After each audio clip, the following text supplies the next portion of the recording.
देखो, सत्यार्थ प्रकाश का जो दूसरा समोल्लास है, उसमें महर्षि स्वामी दयानंद सरस्वती जी ने लिखा है कि भाई भूत प्रेत आदि कुछ नहीं होते। कुछ मानसिक रोग होते हैं, कुछ शारीरिक रोग होते हैं। और विज्ञान भी इस बात को सिद्ध कर चुका है कि भाई कई बहुत सारे जो बीमारियां हैं, बहुत सारे जो रोग हैं, चाहे वो मानसिक हों चाहे वो शारीरिक हों, उनको ही हम लोग क्या है, भूत प्रेत का नाम दे देते हैं। तो जैसे स्वामी जी ने सत्यार्थ प्रकाश के दूसरे समोल्लास में लिखा कि भाई भूत प्रेत आदि कुछ नहीं होता, तो स्वामी श्रद्धानंद जी ने, जैसे हमने पढ़ा तो स्वामी श्रद्धानंद जी ने भी पढ़ा।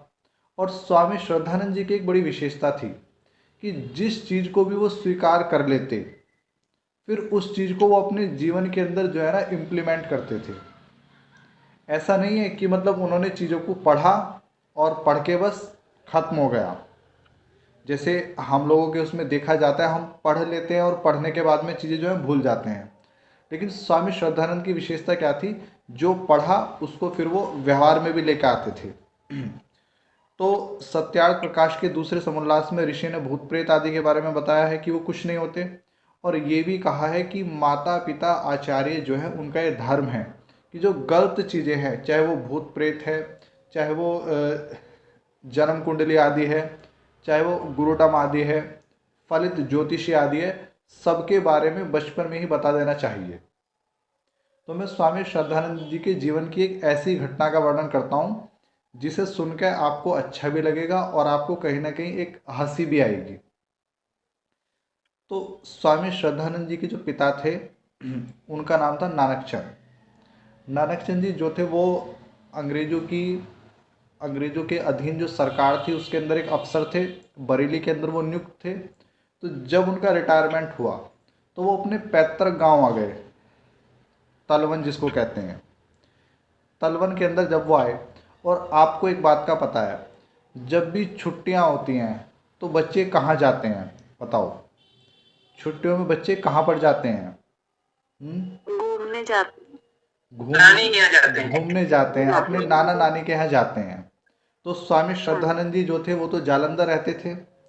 उनके दोनों बेटे और दोनों बेटी भी जालंधर रहते थे। तो जब भी छुट्टियां होती तो वो सारे के सारे जो है, जो तलवन था वहाँ पर जाते थे, जो गांव था। वैसे एक्चुअल में वो जालंधर के अंदर रहते थे। तो अब हुआ क्या, एक बार वो छुट्टियों के अंदर जब वो तलवन के लिए जा रहे थे, तो एक नूर महल है और तलवन, इनके बीच में एक जगह पड़ती है। वहाँ पर एक सराय थी, और वो सराय जो थी वो खंडर हो चुकी थी। तो कुछ लोगों ने ऐसी मान्यता बना दी कि उसके अंदर भूत प्रेत रहते हैं, चुड़ैल रहते हैं, डायने रहती हैं। अब हुआ क्या, जैसे ही उनकी बैलगाड़ी जो कि कच्चे रास्ते से जा रही थी, बैलगाड़ी के थ्रू वो जा रहे थे कच्चे रास्ते से, तो जैसे ही वहाँ पर पहुँची जो सराय थी, तो स्वामी श्रद्धानंद जी के जो बेटे हैं, इंद्र विद्या वाचस्पति और हरिश्चंद्र, तो इंद्र कहते हैं कि पिताजी ने हम दोनों के हाथ पकड़े, हमको बैलगाड़ी से नीचे उतारा और हम दोनों के हाथ पकड़े, और हाथ पकड़ के हमसे कहा कि देखो भूत प्रेत कुछ भी नहीं होता। क्योंकि कट्टर आर्य समाजी थे, भूत प्रेत को मानते नहीं थे। अब ऋषि दयानंद को मानने वाला भूत प्रेत को कैसे मानेगा? ये भूत प्रेत जो है ये तो उन्हें सताते हैं जो इनको ज़्यादा मानते हैं।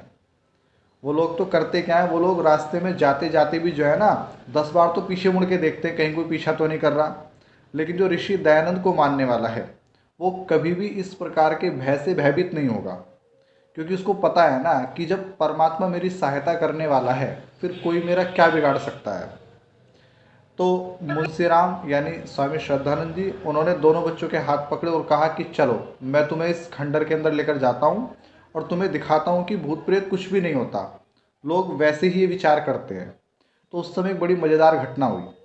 घटना क्या थी कि जैसे वो उसको वहाँ पर लेकर जा रहे थे नहीं बच्चों को, तो वो क्या देखते हैं कि उस सराय से थोड़ी दूरी पे एक व्यक्ति जो है बहुत तेज़ी से जो है जा रहा था, जैसे मतलब भय से भयभीत हो और वहाँ से जल्दी जल्दी निकलने की कोशिश कर रहा था।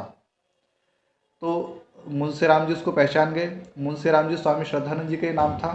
तो मुंशी राम जी उसको पहचान गए कि भाई ये तो तलवन गांव का जो है कहार है। अब उन्होंने क्या किया, उन्होंने उस व्यक्ति को आवाज़ लगाई, और वो व्यक्ति आवाज़ सुनते साथ ही वो इतना घबरा गया कि वो तो वहीं पे बेहोश हो गया। अब जब वो व्यक्ति बेहोश हो गया ना, तो महात्मा मुंशी राम जी जो है उसके पास बहुत तेज़ी से गए। तो उन्होंने क्या देखा, उसे तो बहुत अधिक ताप चढ़ा हुआ है। तो उन्होंने कोचवान को बुलाया और उसको जो है गांव के अंदर लेकर गए, बाकी सबके सब पैदल गए। तो गांव के अंदर उसको जब ले जाया गया, बुखार बहुत तेज उसको, और मति भ्रम भी उसकी होने लगी।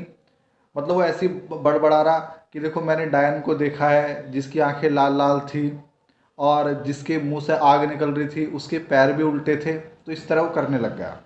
फिर अगले दिन जब उसको होश आया ना, तो स्वामी श्रद्धानंद जी ने उससे कहा कि भाई तू तुझे भय लग रहा है, लेकिन वहां पर ना तो कोई डायन थी, ना ही कोई भूत था, ना ही कोई प्रेत था। तुझे पता नहीं क्यों भय लग रहा है। उसने कहा नहीं नहीं, आपको क्या पता है, उसने तो मुझे नाम लेकर बुलाया था, समझे। और नाम लेकर बुलाया था स्वामी श्रद्धानंद जी ने उसको।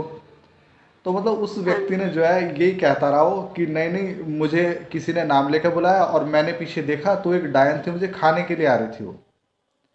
तो वास्तव में वो आवाज़ तो स्वामी श्रद्धानंद जी ने उसको लगाई थी। तो यहाँ हाँ इस घटना से हमने क्या चीज़ सीखी कि जैसे कि महर्षि ने कहा है ना, भूत प्रेत कुछ नहीं होते और बच्चों को बचपने में ही चीज़ें बता देनी चाहिए। तो देखो स्वामी श्रद्धानंद जी ने वही काम करा। यानी ये एक ऐसे व्यक्ति हैं, देखो इस संसार में बहुत सारे व्यक्ति होते हैं, लेकिन कुछ चुने हुए ऐसे व्यक्ति होते हैं जो जिन चीज़ों को पढ़ते हैं, जिनके ऊपर विश्वास रखते हैं, उन चीज़ों को व्यवहार में भी लेके आते हैं। वो ये नहीं कहते कि भाई पढ़ते तो हैं लेकिन व्यवहार में नहीं आता। ऐसे नहीं होते वो लोग, जो पढ़ा उसको पूरा व्यवहार में लेकर आए। तो ये बड़ी एक मज़ेदार सी घटना थी, जिसमें उन्होंने बच्चों को सिखाया भी कि भाई भूत प्रेत आदि कुछ नहीं होते, और साथ में जो है वो दूसरी घटना भी घट गई।